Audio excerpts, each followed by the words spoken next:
सलीम भाई आए क्या टेलर जरा अच्छा फोटो लो हमारा सब नागरिकों के वास्ते सबके हित के वास्ते काम कर रहे हैं। यशस्वी बाकरे नगरसेविका राजा बाजार यांच्याकडे या सगळे व्यापारी आले होते। या व्यापाऱ्यांनी त्यांना विनंती केली, ते व्यापाऱ्यांसोबत मी आज त्यांचे वडील आमचे शिवसेनेचे उपजिल्हा प्रमुख लक्ष्मीनारायण बाकरे यांच्यासोबत येऊन मान्य आयुक्तांना सचिन खैरे आणि आमचे सर्व पदाधिकारी आज येऊन मान्य आयुक्तांना निवेदन दिलेलं आहे। सगळ्या गोष्टीवर सविस्तर चर्चा झालेली आहे आणि सकारात्मक चर्चा झाली। महानगरपालिका आयुक्त को मिलने के आए थे, जो भूखंड धारक है, आपने निवेदन दिया, क्या चर्चा हुई और क्या विषय पे आप मुलाकात के लिए आए थे? आज से 4-5 दिन पहले हमारे राजा बाजार वार्ड के सभी नागरिक और सभी बड़े बुजुर्ग आज हमारे पास नगर सेविका के पास के बाद नगर सेविका के पिता के नाते हमने सब लोगों के हमारे नागरिकों के लोगों के सब निवेदन जो है हमारा निवेदन हमने कमिश्नर साहब से बैठ के मिल के बात की।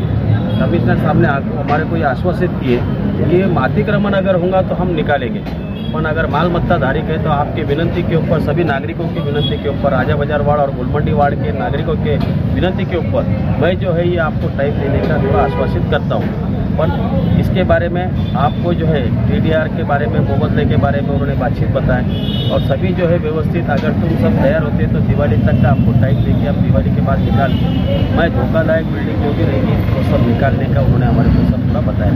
आज नगर सेविका की तरफ से हमने सब नागरिकों की सहायता करके जो है निवेदन महानगर पालिका आयुक्त को और प्रशासन को हमने आज पूरा दिए हुआ है सभी नागरिकों की तरफ से।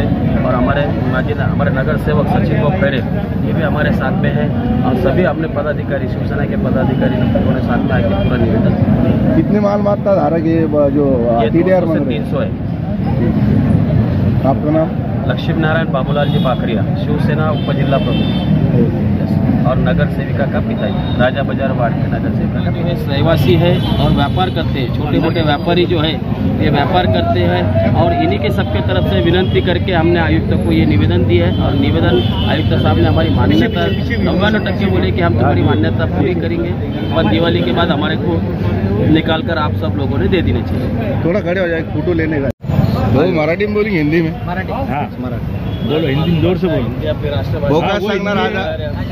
वो काय सांगणार आज तुम्ही आज अतिक्रमण संदर्भामध्ये आयुक्तांनी जे पत्र काढलेले आहे ना मालमत्ता धारकांना आज आयुक्तांना भेटणे काय नेमकं याच्यामध्ये निष्पन्न झाले? नाही, सर्वप्रथम तुम्हाला सांगतो हे अतिक्रमण नाहीये, हे यांच्या स्वतःच्या प्रॉपर्टीज आहे।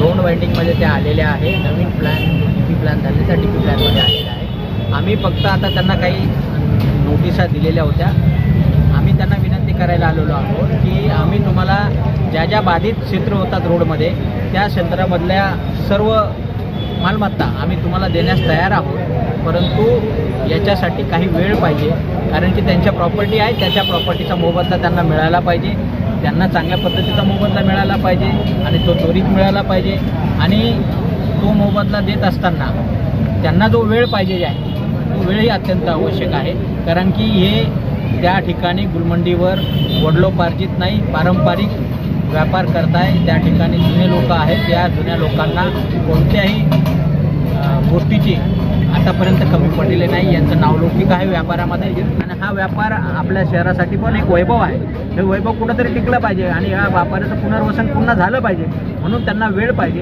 त्या दृष्टिकोनातून समजा तो व्यापाऱ्याचा आज तुम्ही अतिक्रमण घाईघाईमध्ये काढलं, उद्या मला त्या ठिकाणी ज्या दुकानात जायचं त्या दुकानात आवश्यकता आहे, मी त्यांना कुठं शोधायचं, म्हणून 1-2-3 महिने 2-4 महिने त्यांना मिळाले तर त्या दृष्टिकोनातून ते व्यापारी आपल्या कस्टमरला पण सांगतील की आम्ही या ठिकाणी शिफ्ट होतोय असं करतोय, म्हणून जेणेकरून त्यांचाही जीर्णोद्धार जो फॅमिलीचा संसार आहे चालू आहे त्या गोष्टीतून तोही चालेल, त्यांचाही व्यापार जाणार नाही, त्यांचीही रोजीरोटी वाचेल आणि त्यांचं कुटुंब कोणत्याही ठिकाणी उघड्यावर पडणार नाही, यासाठी आम्ही सगळेजण आलेलो आहोत आणि त्याला प्रतिसाद माननीय आयुक्त साहेबांनी आणि अतिरिक्त आयुक्तांनी फार चांगल्या पद्धतीने दिलेला आहे आणि आम्ही त्यांना आश्वासित केलेलं आहे की जशी दिवाळी होईल त्याच्यानंतर आम्ही तुम्हाला स्वतःहून सगळ्या प्रॉपर्ट्या हँडओव्हर। शहरामध्ये बऱ्याच जागेवर अतिक्रमण काढण्यात येत आहे, नोटीस पण दिलेलं नाही, अशी तक्रारी लोकांची आंदोलन पण चालू आहे, काय सांगणार?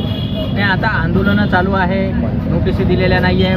मी प्रशासनाला हे सांगू इच्छितो की पाणी पावसाचे दिवस आहे, सुप्रीम कोर्टाच्या गाईडलाईन्स आहेत त्याप्रमाणे प्रशासनाने चाललं पाहिजे, एवढीच अपेक्षा त्यांच्याकडनं करतोय.